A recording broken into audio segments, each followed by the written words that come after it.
భూలోకంను స్వతంత్రించుకునేది ఎవరు? భూలోకం అనగానే చాలా పెద్దది, మనకు తెలుసు. మనం ఉన్నటువంటి లోకము, దానిని స్వతంత్రించుకోవడం అనగా ఆక్రమించుకోవడము అని మనం చెప్పవచ్చు. సాధారణంగా భూలోకాన్ని ఆక్రమించుకోవడం అంటే చిన్న విషయం కాదు, ఎందుకంటే భూలోకంలో ఎన్నో దేశాలు ఉన్నాయి. మరి భూలోకమును ఎవరు స్వతంత్రించుకోగలరు? యుద్ధశూరులైన వాళ్ళు, రాజకీయ చతురత కలిగిన వాళ్ళు, దేశాధినేతలు, అధినాయకులు ఒక దేశంతో సంతృప్తి పడక అనేక దేశాలను ఆక్రమించుకునే ప్రయత్నం చేస్తూ ఉంటారు, మనకు తెలుసు. అయితే కేవలం వీళ్లు మాత్రమే భూలోకాన్ని స్వతంత్రించుకోగలరా? వీళ్లు సైనిక శక్తితో ఆక్రమించుకునే ఈ రాజ్యాలు భూలోకం అంతటిని స్వతంత్రించుకునే పరిధి కిందకొస్తాయా రావా అనే సంగతిని నిన్న మనం చూశాం కాసేపు. ఒక మంచి మాట యేసుక్రీస్తు గారి నోట నుండి వెలువడింది. మత్తయి సువార్త 5వ అధ్యాయము 5వ వచనం. సాత్వికులు ధన్యులు, వారు భూలోకమును స్వతంత్రించుకొందురు అని యేసుక్రీస్తు గారు అన్నారు. సాత్వికులు ధన్యులు, వారు ఏకంగా భూలోకమునే స్వతంత్రించుకుంటారు అనే అతిపెద్ద పదాన్ని ఆయన తెలియజేయడం జరిగింది. సాత్వికుడు అనగా సత్వగుణము కలిగిన వాడు అనే విషయాన్ని నిన్న మనం చూశాం. సాధుత్వము కలిగిన వాడు, సుశీలము కలిగిన వాడు, సాధువైన జీవితాన్ని గడుపుతున్నవాడు, లేక మంచి గుణము కలిగిన వాడు, సహృదయుడు అని మనం చెప్పవచ్చు. లేక ఉదారుడు, సుజనుడు అంటే త్వరపడి ఆవేశపడనివాడు, ఆవేశపడి త్వరపడి మాట్లాడనివాడు, అంతేకాకుండా వినయం కలిగిన వాడు, మార్ధవం కలిగిన వాడు, సౌమ్యుడు లేదా సౌమ్యతను కలిగిన వాడు, అణకువ కలిగిన వాడు. ఇన్ని లక్షణాలు లేక ఇన్ని అర్థాలు సాత్వికము మరియు సాత్వికుడు అనే పదానికి భావాలుగా మనకు కనిపిస్తున్నాయి.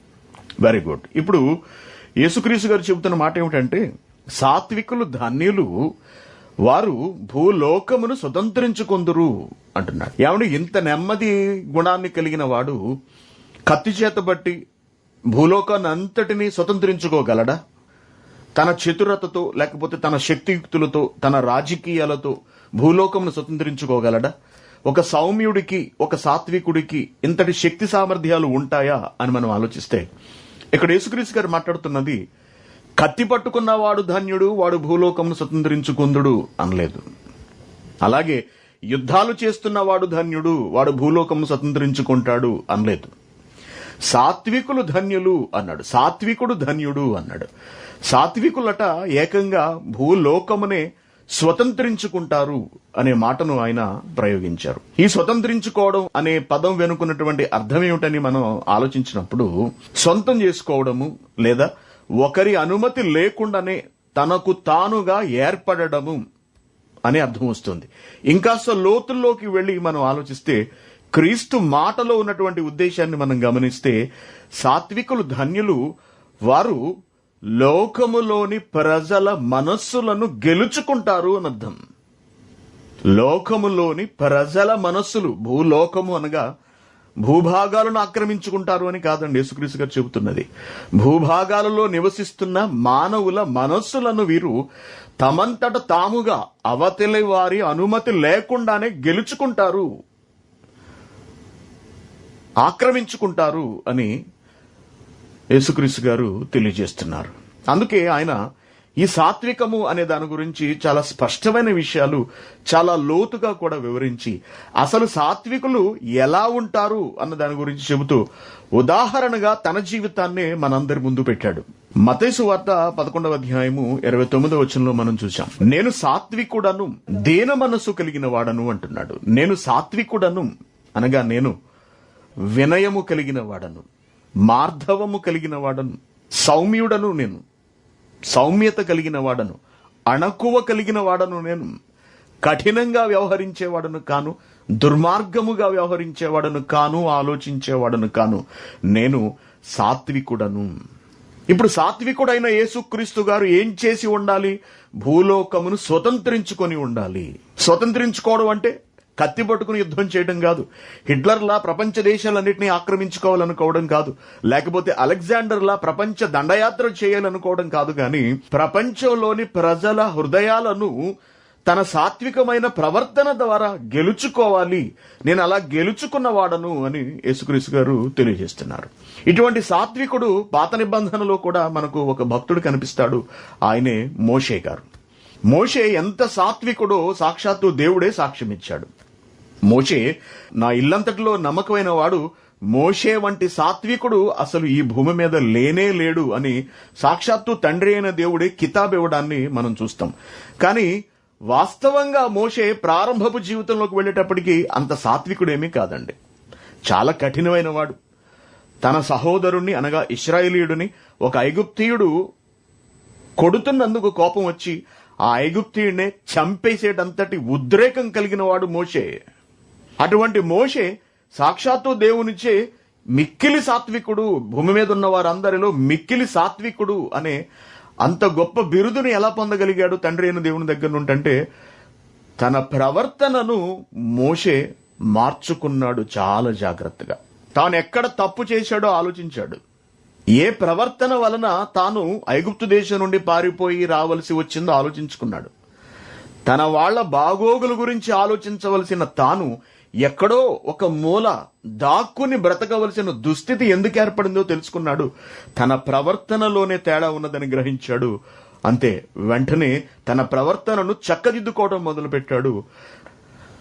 ఒక వ్యక్తినే లేదా ఇద్దరు గొడవ పడుతున్నప్పుడు ఆ గొడవనే హ్యాండిల్ చేయలేక ఉద్రేకపడిన చివరకు లక్షలాది మంది ప్రజలను వారి గమ్యస్థానానికి చేర్చగలిగే ఒక మహానాయకుడిగా ఎదిగాడు మోషే. ఇలా మోషే ఇంత గొప్ప నాయకుడిగా ఎదగడానికి గల కారణం ఏమిటి? అతడుకున్నటువంటి అపురూపమైన లక్షణము సాత్వికము. అందుకే సంఖ్యాకాండములో దేవుడు మాట్లాడుతూ ఏమంటున్నాడో మనందరికీ తెలుసు మోషే గురించి. సంఖ్యాకాండము 12వ అధ్యాయము 3వ వచనం.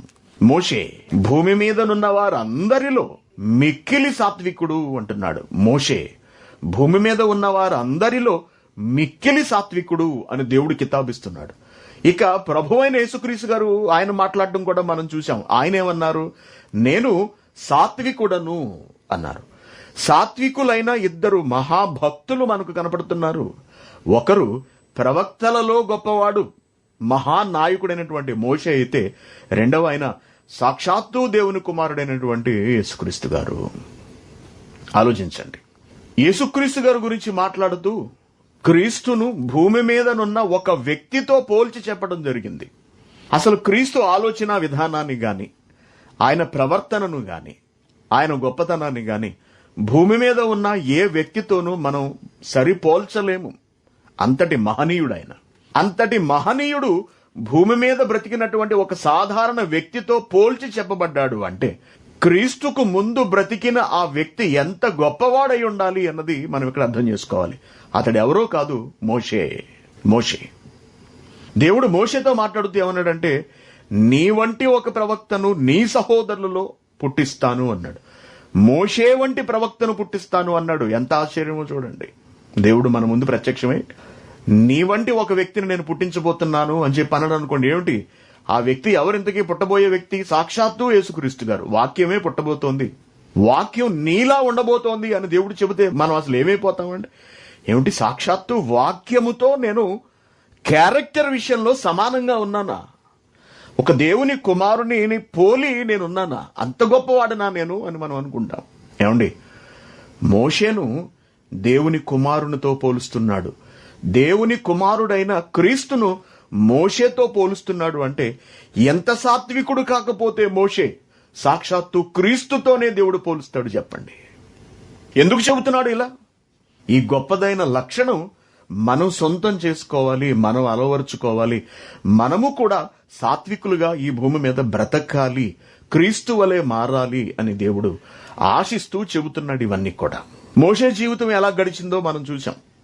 ఎన్ని బాధలు పెట్టారో వాళ్ళు, ఎంత విసిగించారో, ఎన్ని ఇబ్బందులు పాలు చేశారో, ఎంతగా రెచ్చగొట్టారో మోషేని మనం చూసాం. అయితే మోషే ఎక్కడా కూడా అదుపు తప్పిపోలేదు, శృతి మించి వ్యవహరించలేదు.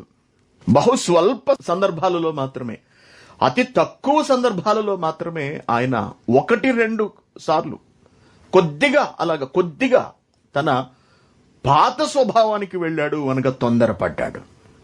పాత స్వభావం అనగా దేవుని పనికి రాకముందు అతడు ఎటువంటి ఉద్రేకపూరిత తొందరపాటు స్వభావాన్ని కలిగి ఉన్నాడో మోషే ఆ స్వభావంలోకి కొద్దిగా 2 సందర్భాల్లో మాత్రమే వెళ్ళాడు.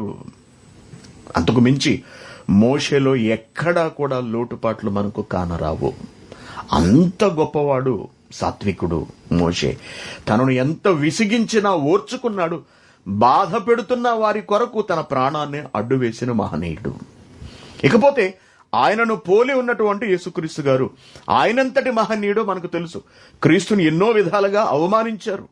యోహాను సువార్త 8వ అధ్యాయము 49వ వచనము, యేసు, నేను దయ్యము పట్టిన వాడను కాను, నా తండ్రిని ఘనపరచువాడను, మీరు నన్ను అవమానిస్తున్నారు అన్నాడు. యేసుక్రీస్తు గారు నాటి యూదులతో మీరు నన్ను అవమానిస్తున్నారు అన్నాడు. ఏమండి, ఆయన సాక్షాత్తు దేవుని కుమారుడు కదా. తనను అవమానించే వాళ్లను అసలు సహించగలడా? ఆ స్థాయిలో, ఆ హోదాలో ఉన్నటువంటి ఒక మహాశక్తి భరించగలరా? సహించగలరా? వెంటనే కోపం వచ్చేస్తుంది. ఏమన్నా అధికారం ఉన్న వాళ్ళను ఒక మాట అని చూడండి, ధనవంతులను ఒక మాట అని చూడండి, వాళ్ళు ఎట్టి పరిస్థితుల్లోనూ ఆ మాటను పడరు. అధికారంలో ఉన్నవాడు గాని, పదవిలో ఉన్నవాడు గాని, ధనవంతుడు గాని, పేరున్నవాడు గాని ఒక చిన్న మాట అంటే వాళ్ళు సహించలేరు అసలు. అటువంటిది సాక్షాత్తు యేసుక్రీస్తు లోకాలను కలిగించిన వాడు. కలిగి ఉన్నది ఏది ఆయన లేకుండా కలగలేదు. అంత మహాశక్తివంతుడైన వాడిని నువ్వు దయ్యం పట్టిన వాడు అని వాళ్ళు అంటుంటే మీరు నన్ను అవమానిస్తున్నారు, మీరు అలా మాట్లాడడం ఎంతవరకు సమంజసము అంటూ వారికి నచ్చజెప్పే ప్రయత్నం చేశాడు తప్పించండి. ఆయన ఏనాడు వాళ్ళ మీద ఆగ్రహపడటం గాని, వాళ్ళని శపించటం గాని, వాళ్ళను దండించటం గాని, వాళ్ళ పట్ల కర్కశంగా వ్యవహరించడం గాని ఎక్కడా చేయలేదు. అందుకే ఆయన సాత్వికుడిగా తన్ను తాను కనబరుచుకున్నాడు. ప్రపంచం ఆయన సాత్వికతను అంగీకరించింది. ఆయన ఓర్పును, ఆయన సహనమును, ఆయన వినయాన్ని, ఆయన సౌమ్యతను, ఆయన అణకువను ఈ ప్రపంచం నాటి నుండి నేటి వరకు గుర్తిస్తూ ప్రేమిస్తూనే ఉన్నది. అందుకే ఎంతో మంది ప్రతి దినము క్రీస్తును విశ్వసించి బాప్తిస్మం తీసుకుంటూ ఉంటారు.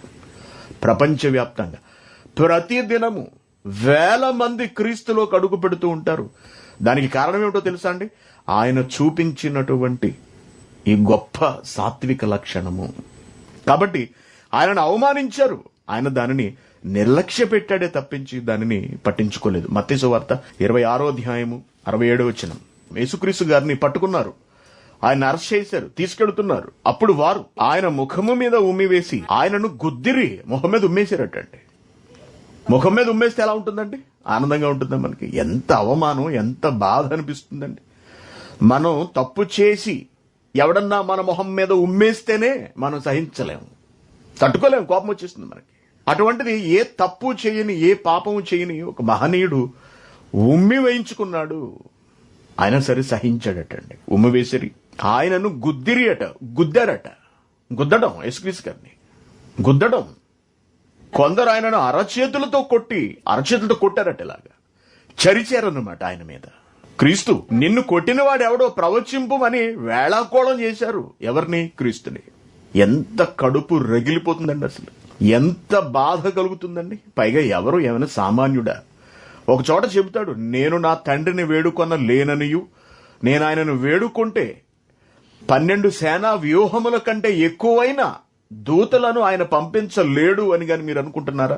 నన్ను తక్కువ అంచనా వేస్తున్నారా అని యేసుక్రీస్తు గారు మాట్లాడడం మనం చూస్తాం. అంత శక్తిమంతుడు కూడా ఎంతో ఓపికను, సౌమ్యాన్ని, అణకువను ప్రదర్శించాడు. లూకా సువార్త 4వ అధ్యాయం 29వ వచనం చూడండి, 28వ వచనం చదవండి. సమాజ మందిరంలో ఉన్న వారందరూ ఆ మాట విని ఆగ్రహముతో నిండుకొని లేచి ఆయనను పట్టణంలో నుండి వెళ్లగొట్టి ఆయనను తలక్రిందులుగా పడద్రోయవలనని తమ పట్టణము కట్టబడిన కొండపేటు వరకు ఆయనను తీసుకుని పోయి ఏం చేద్దామని తీసుకెళ్లిపోయారట? ఆగ్రహముతో నిండుకుని క్రీస్తు మాట్లాడిన మాట విని వాళ్లకు కోపం వచ్చేసి కోపపడిపోయి లేచి ఆయనను పట్టణంలో నుండి వెళ్లగొట్టి, పట్టణంలోంచి వెళ్లగొట్టేశారట. అంటే ఏమిటండి? తరివేశారండి. క్రీస్తును తరిమి వేశారు. ఎంత బాధ కలుగుతుంది, ఎంత కోపం వస్తుందండి. ఇక్కడ మనం ఆలోచించవలసిన విషయం ఏమిటంటే, ఏమీ చేయలేని ఒక నిస్సహాయ స్థితిలో ఉన్న వాడిని వెళ్లగొట్టడం వేరు, ఒక బీదవాడైన వాడిని అవమానించడం వేరు. అంతే కదండి. ఈ దేశంలో మనం బ్రతుకుతున్నాం. మనం ఇక్కడ పరదేశులం. మనకి ఇక్కడ అధికారాలు ఉండవు, హక్కులు ఉండవు, మనం మాట్లాడలేం. కనీసం సమస్యను వివరించి చెప్పగలిగే అవకాశాన్ని కూడా వీళ్ళు మనకివ్వరు. ఏ కారణం చేతనైనా చాలా మందిని పట్టుకున్నారనుకోండి, వాళ్ళను నిర్దాక్షిణ్యంగా దేశం నుంచి బహిష్కరించేస్తుంటారు. డిపోర్షన్ అంటారు దాన్ని. బహిష్కరణ, దేశ బహిష్కరణ అన్నమాట. అనగా బలవంతంగా పంపించేసేయటం, వెళ్ళగొట్టేయటం వాళ్ళ దేశం నుండి, ఈ దేశం నుండి. అది ఎంత అవమానకరం అండి, ఎంత అవమానకరం ఏమండి. ఒక పెద్ద హోదాలో ఉన్న వ్యక్తి, ఒక దేశ నాయకుడు వచ్చి ఈ దేశంలో ఉన్నాడు అనుకోండి, ఆ వ్యక్తిని నిర్దాక్షిణ్యంగా వెళ్ళగొట్టగలరా? వెళ్ళగొట్టలేరు. ఒక ధనవంతుడిని ఈ దేశం నుండి వెళ్ళగొట్టగలరా? వెళ్ళగొట్టలేరు. ఒక హోదాలో ఉన్న వాడిని వెళ్ళగొట్టగలరా? వెళ్ళగొట్టలేరు. ఎవరి మీద చూపిస్తారంటే ఇదంతా కూడా పేదవాడి మీద, డబ్బు లేని వాడి మీద, సౌమ్యుడి మీద మాత్రమే చూపించగలరు. మరి యేసుక్రీస్తు గారు ఏమైనా పేదవాడా, లేకపోతే దిక్కులేనివాడా, ఏమన్నా అడ్రస్ లేనివాడా అంటే కాదండి. ఆయన చాలా గొప్పవాడు, సాక్షాత్తు దేవుని కుమారుడని ఆయన చేసిన కార్యములే నాటి కాలంలో నిరూపించాయి. అటువంటి ఆయనను వెళ్ళగొట్టి, పట్టణం నుండి వెళ్ళగొట్టి అనగా బహిష్కరించారు, తరివేశారు అన్నమాట. ఎంత బాధాకరం చూడండి. ఆయన సరే ఓర్చుకున్నాడు, సహించాడు. 8వ అధ్యాయం యోహాను సువార్త. మళ్ళీ ఒకసారి అక్కడికే వెళ్దాం. యోహాను సువార్త 8వ అధ్యాయము 31వ వచనం. కాబట్టి యేసు తనను నమ్మిన యూదులతో, మీరు నా వాక్యమందు నిలిచిన వారైతే నిజముగా నాకు శిష్యులై ఉండి సత్యమును గ్రహించెదరు అని. ఇక్కడికి వచ్చినప్పటికి ఇంకా 10వ అధ్యాయము 31. యూదులు ఆయనను కొట్టవలనని మరల రాళ్లు చేత పట్టుకొనగా, యేసుక్రీస్తు గారిని కొడదామని రాళ్లు పట్టుకున్నారటండి. మనల్ని కొడదామని ఇక్కడ ఎవడన్నా రాళ్లు పట్టుకున్నాడు అనుకోండి, మనకి ఎలా ఉంటుందండి? కువైట్లో కానీ ఇండియాలో కానీ ఆ రాళ్లతో మనల్ని కొట్టారనుకోండి, అది ఎంత బాధాకరమో అవమానకరమైనటువంటి పరిస్థితి అండి. ఆయనను కొట్టడానికి మరలా రాళ్లు చేత పట్టుకొనగా, యేసు, తండ్రి యొద్ద నుండి అనేకమైన మంచి క్రియలను మీకు చూపించి తిని వాటిలో ఏ క్రియ నిమిత్తము నన్ను రాళ్లతో కొట్టుదురని వారిని అడిగాను. ఎంతో మంచి చేసిన ఆయన రాళ్ల చేత కొట్టించుకోవడానికి సిద్ధపడుతున్నాడు. వాళ్ళు ప్రశ్నిస్తున్నాడు బాధతో, నేనేం చెడు చేశానని మీకు నన్ను రాళ్లతో కొడదాం అనుకుంటున్నారు? ఈయన కూడా ఒక రాయి పట్టుకోలేదండి. నన్నే కొడదాం అనుకుంటున్నారా మీరు అని చెప్పి వాళ్ళ చేతిలో ఉన్న రాళ్లను పాములుగా చేసేలేదు ఆయన, వాళ్ళనే కట్ చేసేటట్టు. లేకపోతే వాళ్ళను గుడ్డివాళ్లుగా చేసేయలేదు, ఎందుకంటే ఆయన చేతిలో అపారమైన శక్తులు ఉన్నాయి కాబట్టి. ఏమండి, వాళ్ళ కిందన్న భూమి నెరలు విడిచును కాకని అనలేదు, మీరందరూ సర్వనాశనం అయిపోదురు కాకని అనలేదు. ఓపిక పట్టాడు, సహించాడు. దీనినే సాత్వికము అంటారు. దీనినే సాత్వికము అంటే, నువ్వు మంచి చేసి ఉండి కూడా, నువ్వు మంచివాడు అయ్యుండి కూడా నీ మీద 10 మంది నిందలు మోపుతున్నప్పుడు, నిన్ను ఇబ్బంది పెట్టడానికి ప్రయత్నించినప్పుడు నువ్వు వాటన్నిటినీ ఓపికతో భరించాలి, సహించాలి, స్వీకరించాలి తప్పించి ఎదురు తిరగకూడదు అంటున్నాడు. పేట్రేగిపోకూడదు అంటున్నాడు. దేవుని పిల్లారా, ఇది ఒక గొప్ప దేవుని లక్షణం అండి. దేవునిలో ఉన్నటువంటి ఒక అపురూపమైన లక్షణం ఇది. అంటే దేవుడు మెతకవాడా? కాదు. దేవుడు ఎవరికైనా లోబడి ఉండేవాడా? కాడు. మరి దేవునిలో ఈ లక్షణం ఉండటం ఏంటి? దేవుడు దీర్ఘశాంతం కలిగిన వాడు, త్వరపడి నిర్ణయాలు తీసుకుని ఆవేశపడిపోయేవాడు కాడు. ఇది మనం తెలుసుకోవాల్సింది. సాత్విక లక్షణము అనగా అది ఒక గొప్పదైన వ్యక్తిత్వము, అదొక గొప్ప క్యారెక్టర్. ఆ క్యారెక్టర్ మనకు దేవునిలో కనపడుతుంది. ఆ క్యారెక్టర్ మనలో ఉండాలి అని దేవుడు ఆశపడుతున్నాడు. మనము ధరించుకోవాలని దేవుడు కోరుకుంటున్నాడు. సాత్వికులముగా ఉండాలి అని ఆయన ఆశపడుతున్నాడు. అలా అని ఇదేమి మెతక వైఖరి కాదండి. మెతక వైఖరి అంటే స్పందించాల్సిన సమయంలో కూడా స్పందించకుండా తలదించుకుని ఉండడము, దానిని మెతక వైఖరి అంటారు. యేసుక్రీస్తు గారు ఎక్కడా కూడా మెతక వైఖరి కనబరచలేదు, సాత్వికత్వమును కనబరిచాడు.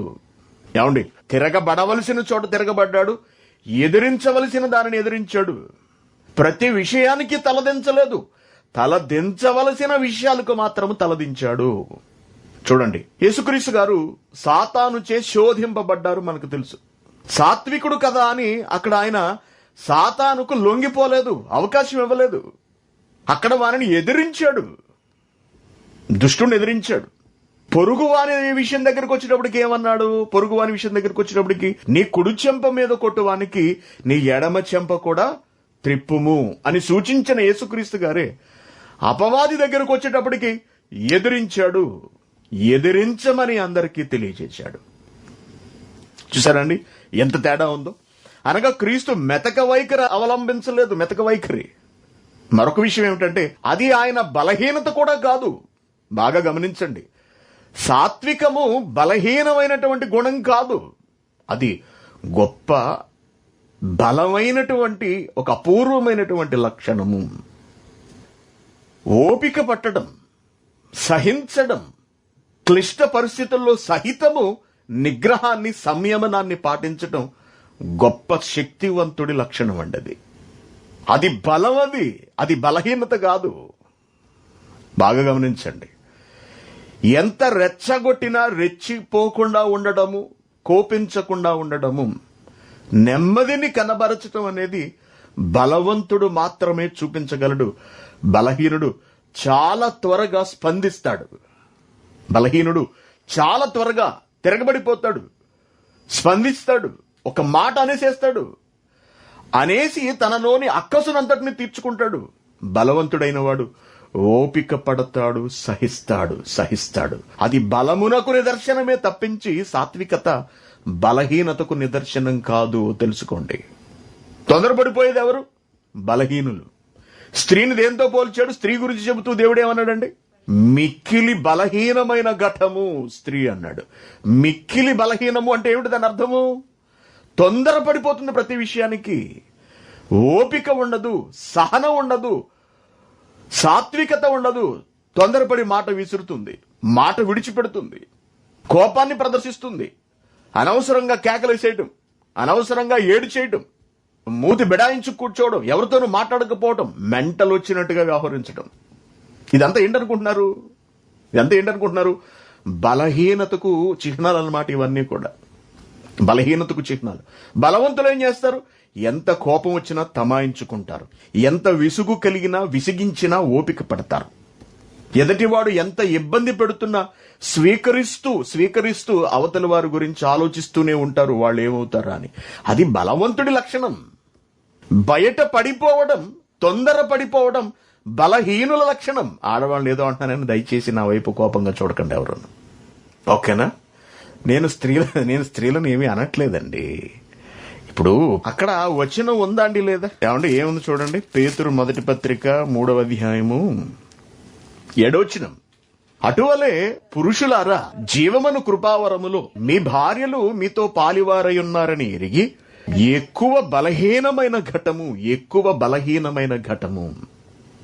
బలహీనమైన నేను అనట్లేదండి. ఒకవేళ మీకేమన్నా కోపాలు అవి ప్రదర్శించాలనుకుంటే పేతురు గారి మీద చూపించండి, నా మీద మాత్రం కాదు. నేనేం అనట్లేదండి, అక్కడ రాసి ఉన్నదే నేను చదువుతున్నాను.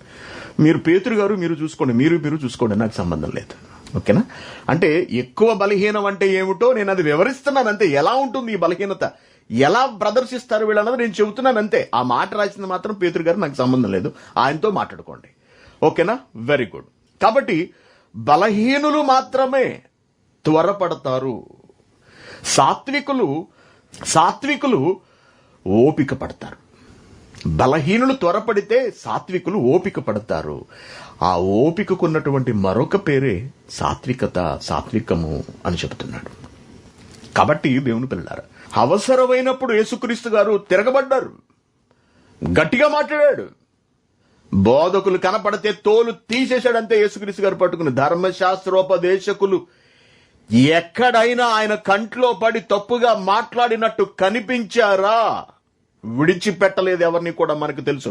మత్తయి సువార్త 23వ అధ్యాయం 13వ వచనం. అయ్యో వేషధారులైన శాస్త్రులారా, పరిచయులారా, వేషధారులు రా మీరు అంటున్నాడు.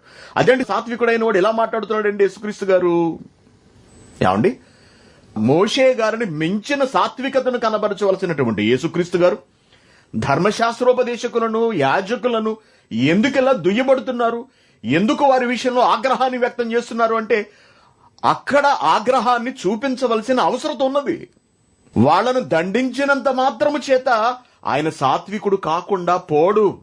సాత్వికత అంటే నోరు మూసుకుని ఉండడం కాదు దేవుని పిల్లలారా, అది ప్రవర్తనకు సంబంధించిన విషయము, మన క్యారెక్టర్, మన వ్యక్తిత్వానికి సంబంధించిన విషయము.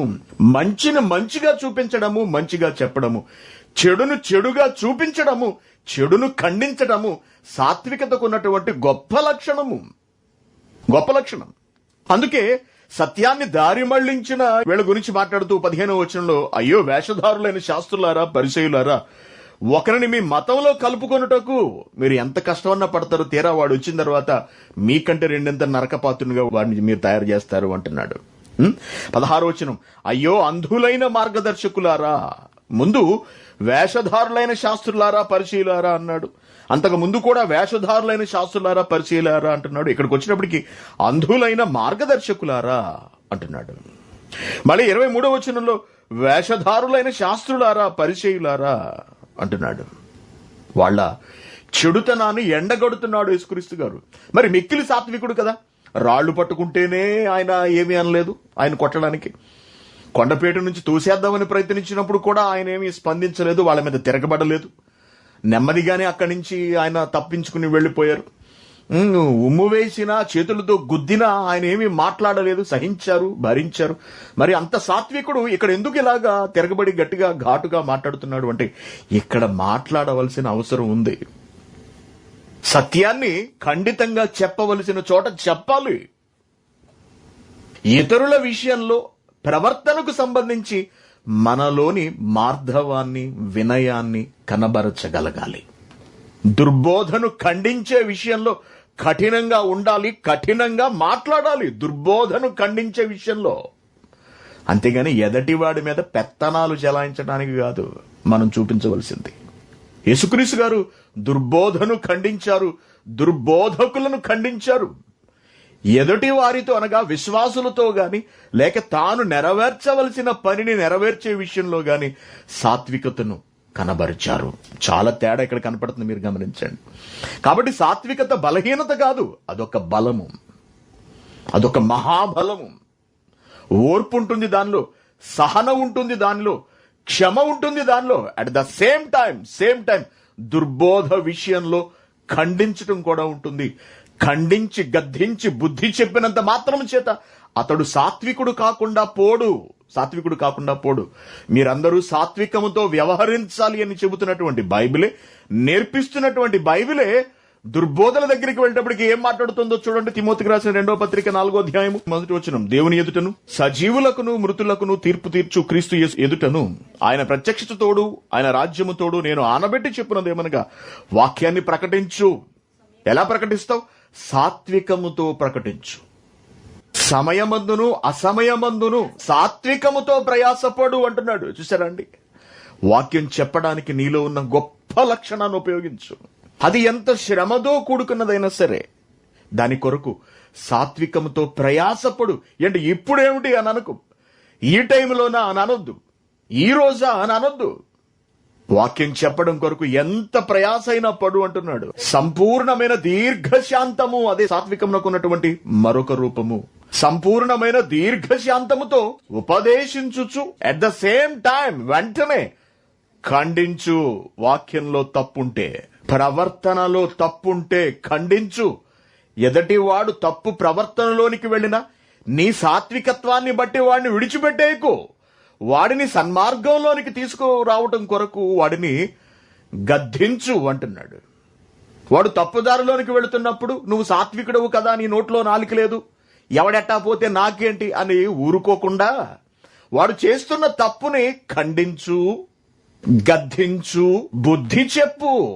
ఖండించడము, గద్దించడము, బుద్ధి చెప్పడం వల్ల నీకున్నటువంటి సాత్వికత పోదు. దేవుని విషయంలో నీ బాధ్యతను నువ్వు నెరవేర్చిన వాడవవుతావు. ఇది సాత్వికుడి లక్షణం. ఆలోచించండి, సాత్వికుడి లక్షణం. యేసుక్రీస్తు గారు అదే సాత్వికత్వమును ప్రదర్శించారు. బైబిల్ అదే సాత్వికత్వమును బోధిస్తోంది. నువ్వు ఇతరులతో ప్రవర్తించే విషయంలో ఒకవేళ నిన్ను ఎవరైనా బాధ పెట్టినప్పుడు, కావాలని నీ మీద నిందలు వేసినప్పుడు, నిన్ను ఇబ్బంది పెట్టినప్పుడు, నిన్ను హింసించినప్పుడు సాత్వికముతో సహించు అన్నాడు.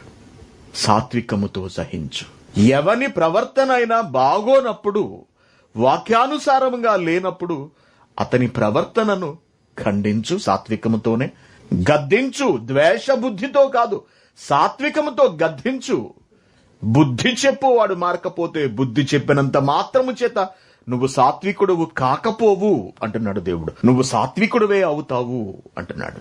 దేవుని పిల్లారా, వాక్యం ప్రకటించేటప్పుడు మన ఆత్మీయ తండ్రి గారు అబద్ధ బోధకుల విషయం వచ్చేటప్పటికి ఎంత కఠినంగా మాట్లాడతారో మనకు తెలుసు. అలా అని ఆయన ఏమన్నా రఫ్ అండి? రఫ్ క్యారెక్టరా? ఎప్పుడూ కఠినంగానే మాట్లాడేవాడా? దుర్భాషలాడేవాడా? దూషించేవాడా? కాదండి, కాదు. ఖండించవలసిన సమయం, సందర్భం వచ్చినప్పుడు ఖండించాలి, గద్దించాలి, బుద్ధి చెప్పాలి. నేను కూడా దుర్బోధల విషయం వచ్చేటప్పటికి చాలా కఠినంగా మాట్లాడతాను. ఆ బోధకుల గురించి కూడా కఠినంగా మాట్లాడతాను. కఠినంగా మాట్లాడినంత మాత్రం చేత నాలో సాత్వికత అనేది లేదా? అలా మాట్లాడకూడదా? మాట్లాడకూడదని బైబిల్ చెబుతోందా? ఖండించకూడదని బైబిల్ చెబుతోందా? బుద్ధి చెప్పకూడదని బైబిల్ చెబుతోందా? లేదు. నువ్వు సాత్వికతతో బ్రతుకుతూనే సన్మార్గంలోకి నడిపించటానికి ఖండించాలి, గద్దించాలి, బుద్ధి చెప్పాలి. బుద్ధి చెప్పవలసిన వారికి బుద్ధి చెప్పాలి, ఖండించవలసిన వారిని ఖండించాలి. సాత్వికత ప్రదర్శించవలసిన సమయంలో, నీ బ్రతుకు కాలంలో సాత్వికతను జీవితాంతం ప్రదర్శిస్తూనే ఉండాలి. అనగా వాక్యానుసారంగా వ్యవహరించవలసి వచ్చినప్పుడు దానికి తగినట్టుగా వ్యవహరించాలి. అది నేర్పిస్తున్నాడు ఇక్కడ దేవుడు మనకి.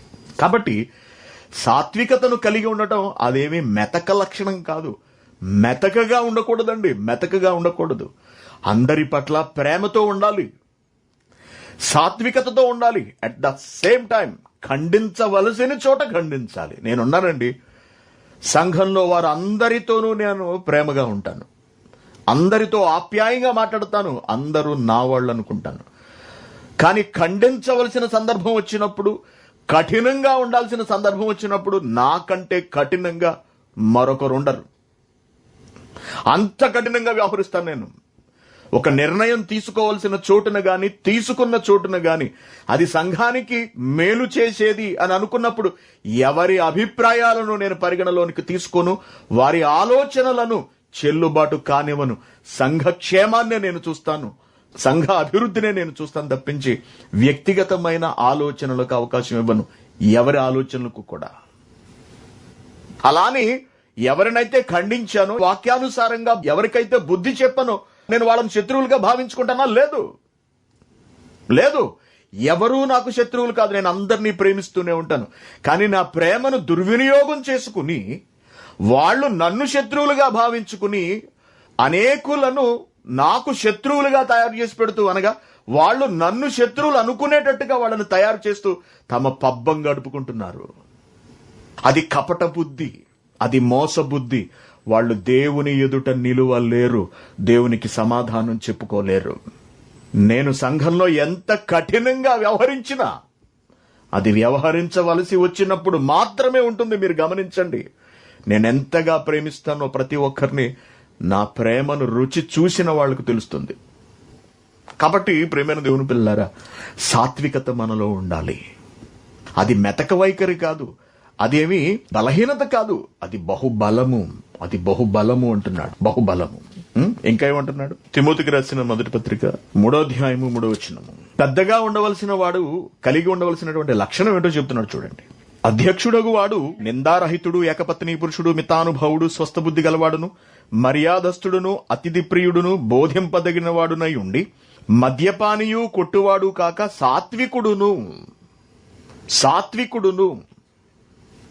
జగడ మాడని వాడును, ధనాపేక్ష లేనివాడునై సంపూర్ణ మాన్యత కలిగి ఉండాలి అంటున్నాడు. ఎన్ని లక్షణాలు చెప్పాడు చూడండి. ఒకడు ఒక అధ్యక్షుడిగా, ఒక పెద్దగా నిలబడాలి అనుకున్నప్పుడు అతడికి కొన్ని క్వాలిటీస్ ఉండాలి.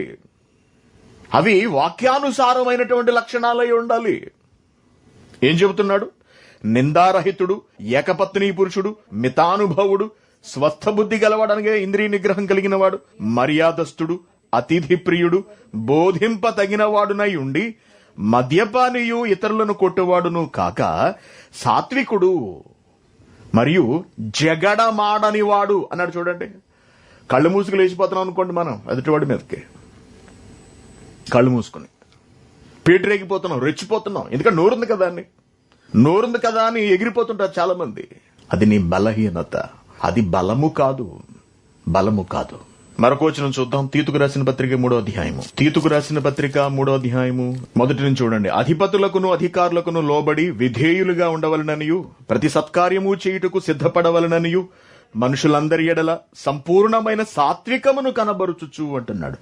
మనుషులందరి ఎడల సంపూర్ణమైన సాత్వికమును కనబరుచుచు ఎవనినీ దూషింపక జగడమాడని వారును శాంతులునై ఉండవలననియు వారికి జ్ఞాపకం చేయి ఒకసారి అంటున్నాడు. తీతు చెప్పు మన వాళ్ళకి, నోరుంది కదా అని పేటరేగిపోవడం, ఒంట్లో బలం ఉంది కదా అని ఎగిరిపోవడం, మనుషుల మీదకి వెళ్ళిపోవడం, దెబ్బలాట్లకి వెళ్ళిపోవడం, లేకపోతే మేము దేవుని పని చేస్తున్నాం కదా అని పొగరు చూపించడం, అందరి మీద పొగరు చూపిస్తూ ఉంటారండి. తాము దేవుడి పని చేస్తున్నాం కదా అని. అది ఎంత తప్పో తెలుసా అండి. అసలు మనం దేవుని పనిలో ఎదిగే కొద్దీ ఒదిగిపోతూ ఉండాలి. దేవుని పని చేసినంత మాత్రము చేత ప్రేమ లేకపోతే వ్యర్థులము మనము, ఎందుకు పనికిరాని వారమని అర్థం. తెలుసుకోండి, దేవుని పని మనలో దైవ లక్షణాలను పాదుకొల్పాలే తప్పించి మనలోని దైవ లక్షణాలను పాడు చేసేది కాకూడదు. దేవుని పనిని బట్టి మనం అహంకారం చూపించకూడదు, గర్వాన్ని చూపించకూడదు. ఎదిగే కొద్దీ ఒదిగి వినయముతో, సాత్వికముతో, సౌమ్యముగా వ్యవహరించాలి. సౌమ్యముగా ఇది దైవ లక్షణం. క్రీస్తు ఎంత పేరు ప్రఖ్యాతులు తెచ్చుకున్నా, ఎంత ప్రాచుర్యం పొందినా, ఆయనను చూడడానికి అనేక ప్రాంతాల నుండే మనుషులు తరలి వచ్చిన ఆయనలో ఎక్కడా కూడా ఇసుమంత గర్వం మనకు కానరాదు. అలాగే అకారణంగా ఎదుటివారి మీదకి గొడవలకు వెళ్ళిపోవడం మనకెక్కడా కానరాదు. ఆయన ఎవరితోనూ జగడమాడలేదు, ఎవరిని దూషించలేదు. సాత్వికముతో, వినయముతో వ్యవహరించాడు, బ్రతికాడు. కాబట్టి మనలను కూడా అలాగే బ్రతకమని చెబుతున్నాడు ఆయన. పరిశుద్ధాత్మ గారి ద్వారా మనకు నేర్పిస్తున్నాడు. మళ్ళీ చదవండి. అధిపతులకును అధికారులకును లోబడి విధేయులుగా ఉండవలననియు ప్రతి సత్కార్యము చేయుటకు సిద్ధపడి ఉండవలననియు మనుషులందరి ఎడల సంపూర్ణమైన సాత్వికమును కనబరుచుచు ఎవరిని దూషింపక జగడమాడని వారును శాంతులనై ఉండవలననియు వారికి జ్ఞాపకం చేయి. కొత్తగా వస్తున్న వాళ్ళకి నేర్పించు. అలాగే సంఘంలో ఉన్న వాళ్ళకి జ్ఞాపకం చేస్తూ ఉండు. ఈ గొప్ప లక్షణాన్ని ధరించుకోమని చెప్పు, సంతరించుకోమని చెప్పు అంటున్నాడు. దేవుని పిల్లలారా, ఎంత బాగున్నాయో చూడండి. అనగా మన ప్రవర్తనను చక్కదిద్దడానికి దేవుడు ప్రయత్నిస్తున్నాడు. మన నడవడికను సన్మార్గంలో పెట్టడానికి ఆయన కృషి చేస్తున్నాడు. మన జీవితం బాగుండాలి అని దేవుడు అభిలషిస్తున్నాడు. మనం ఎలా పడితే అలాగా కఠినంగా, రఫ్గా వ్యవహరించడం దేవునికి ఇష్టం లేదండి. ఎందుకంటే దేవుడు అటువంటి వాడు కాడు. దేవుని కుమారుడైనటువంటి క్రీస్తు అటువంటి కఠినుడు కాడు. ఆయన సాత్వికుడు. మనము కూడా సాత్వికుల వలనే ఉండాలి అని ఆయన కోరుకుంటున్నాడు. అటువంటి వారు ఇతరుల మనస్సులను గెలుచుకోగలరండి. అవతలి వారి అనుమతి ఇక అవసరం లేదు. తెలుసా అండి మీకు, యేసుక్రీస్తు గారు ఉన్నారు. యేసుక్రీస్తు గారిని ప్రపంచంలో కోట్ల మంది ప్రేమిస్తున్నారు. ఈ రోజున కోట్ల మంది, 370 కోట్ల మంది క్రైస్తవులు యేసుక్రీస్తు గారిని అమితంగా ప్రేమిస్తున్నారు. ఇలా ప్రేమించడానికి గల కారణం ఏమండి? అన్ని కోట్ల మందిచే ప్రేమించబడడానికి గల కారణం ఏమిటి? ఆయన చూపించిన సాత్వికము, ఆయన కనబరిచినటువంటి ప్రేమ. వారి అనుమతి తీసుకోలేదు. నీ హృదయాన్ని నేను గెలుచుకోనా అని యేసుక్రీస్తు గారు ఏం అడగలేదు ఎవరిని కూడా. ఆలోచించండి. ఆయన తనదైన ప్రవర్తనను, తనదైన సాత్వికమును, తనదైన ప్రేమను కనబరుస్తూ వెళ్ళాడు, చేతలలో చూపిస్తూ వెళ్ళాడు. అది ప్రపంచ ప్రజలు గమనించవలసింది. ఎదుటి వారి అనుమతి తీసుకోకుండానే వారి హృదయములను ఆక్రమించుకున్నారు యేసుక్రీస్తు గారు. ఎంత గొప్ప లక్షణం చూడండి. ఎంత గొప్ప జీవితం కాకపోతే ఏమండి, ఆయన శీలం, ఆయన క్యారెక్టర్ మానవాళికి ఎంత వివరంగా అర్థం కాకపోతే ఆయనను అంత ప్రేమిస్తారు చెప్పండి. మనకందరికీ యేసుక్రీస్తు గారు అంటే ఎంత ప్రేమ. మనం ఎప్పుడైనా ఆయన చూసామండి? ఎప్పుడైనా లేదు. ఎప్పుడైనా ప్రేమగా మన భుజం మీద చెయ్యి వేసి మనల్ని పలకరించాడా? సురేష్ ఎలా ఉన్నావు అని, ఆరోగ్యం ఎలా ఉందని? లేదు. మనం చూడలేదు, నేరుగా మనతో మాట్లాడలేదు, మనలను పలకరించలేదు, మన యోగక్షేమాలు చూడలేదు ఆయన ఎప్పుడు కూడా. మన తల్లిదండ్రులే మన దగ్గర ఉన్నారు ఆయన కన్నా. ఆయన ఎప్పుడో 2000 సంవత్సరాల క్రితం వచ్చి వెళ్ళిపోయాడు. కానీ ఈ రోజున మన తల్లిదండ్రుల కన్నా, మనలను కన్నవారి కన్నా, మనం కన్నవారి కన్నా మన ప్రభు అంటేనే మనకి ఎక్కువ ప్రేమ. వారికన్నా కొన్ని కోట్ల రెట్లు ఎక్కువ ప్రేమ మనకు ప్రభువుల వారంటే. కారణం ఏమిటనుకుంటున్నారు? ఆయన ప్రవర్తన, ఆయన చూపిన ప్రేమ, ఆయన సాత్వికత. ప్రయాసపడి భారము మోసుకొనుచున్న సమస్త జనులారా. ఆలోచించండి ఈ మాట. మత్తయి సువార్త 11:28. ప్రయాసపడి భారము మోసుకొనుచున్న. ఏ భారము? బట్టల మూట కాదు వీపు మీద ఉన్నది, లేకపోతే బియ్యం బస్తాలు, వడ్ల బస్తాలు కాదు. ఆ భారం గురించి కాదు మాట్లాడుతుంటా. పాపము అనే భారము, దానిని మోయలేకపోతున్న వారలారా నా దగ్గరకు రండి, నేను ఆ భారాన్ని తీసి దాన్ని పక్కన పడేసి మిమ్మల్ని తేలిక చేసి మీకు విశ్రాంతినిస్తాను అన్నాడు. ఈ మాట అన్నవాడు ప్రపంచంలో అసలు ఎవడున్నాడో చూపించండి. ఈ మాట అన్నవాడు నా దగ్గరకు రండి, మీ పాపములు తీసి మిమ్మల్ని నేను విశ్రాంతిలోకి తీసుకువెళ్తాను అన్న మహనీయుడు లేదా అన్న దేవుడు ఎవరున్నారో చెప్పండి. తప్పు చేసిన వాడిని శిక్షించడం, పాపి అయిన వాడిని దండించడం మనకు తెలుసు. ఈ ప్రపంచవ్యాప్తంగా జరుగుతున్నటువంటి చట్టం, అది అమలవుతున్న చట్టం. ఒక దోషిని, ఒక దుర్మార్గుడిని, ఒక పాపిని ఎవరండి చేరదీస్తారు చెప్పండి? భార్య తప్పు చేస్తే భర్త చేరదీయుడు, తన్ని తరివేస్తాడు. భర్త తప్పు చేస్తే ఇహ భర్తతో కాపురం చేయడానికి భార్య ఇష్టపడదు, వదిలేస్తుంది, విడాకులు ఇచ్చి పడేస్తుంది. బిడ్డలు తప్పు చేస్తున్నారని బిడ్డల్ని చంపేస్తున్న తల్లిదండ్రులు మనం చూస్తున్నాం. దేవునిచే సృష్టింపబడిన ఆఫ్టర్ ఆల్ భూమి మీద 6 అడుగులు ఉన్న మనుషులం అండి మనం చేస్తున్న ఘోరమైన పాపాలను, నేరాలను మన వాళ్లే భరించలేక, సహించలేకపోతున్నప్పుడు, వీడు ఎప్పుడు పోతాడా, వీడి దరిద్రం మనకి ఎప్పుడు వదిలిపోతుందా అని మన వాళ్లే ఎదురు చూస్తున్నప్పుడు, అటువంటి పాపులైన వారిని చేరదీసేది ఎవరసలు? నేరస్తులను ఈ ప్రపంచం శిక్షిస్తోంది జైళ్లలో వేసి. దుర్మార్గాలను చేసిన వారిని ఉరితీస్తోంది చట్టాలను పెట్టి.